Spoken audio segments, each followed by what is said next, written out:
The crowds milling around Westminster Abbey today were counting down to the royal wedding. It's going to be spectacular. I don't know how to say. Events. Yeah.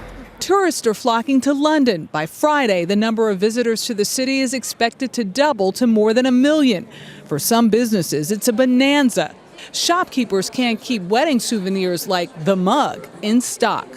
How many have you sold? And more than 900 in 2 weeks. Hotels are trying to cash in as well. This one offered a $330,000 package that included a room and a ring of your design. So far, there have been no takers. I would strongly suggest that you get in quickly. It's a bargain. Even though there's been a surge in visitors, it hasn't lived up to the early predictions from the British tourism industry. Occupancy rates are far from full. About 70% higher than they would normally be at this time of the year, but they're not full. Travel editor Peter Greenberg says the spring timing of the event made it more difficult for Americans than the summer wedding of Charles and Diana 30 years ago. Could be the televised event of the decade, but in terms of actual number of Americans coming here, not even close to 1981.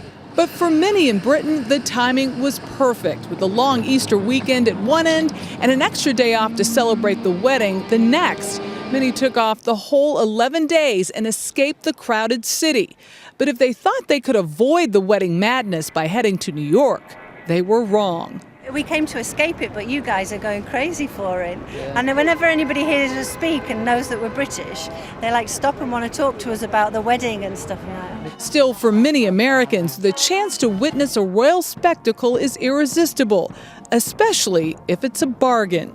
It didn't cost me anything, no. Why not? Because I won this trip on The Price is Right. All told, the royal wedding is supposed to generate as much as £6 billion, roughly $10 billion. Michelle Miller, CBS News, London.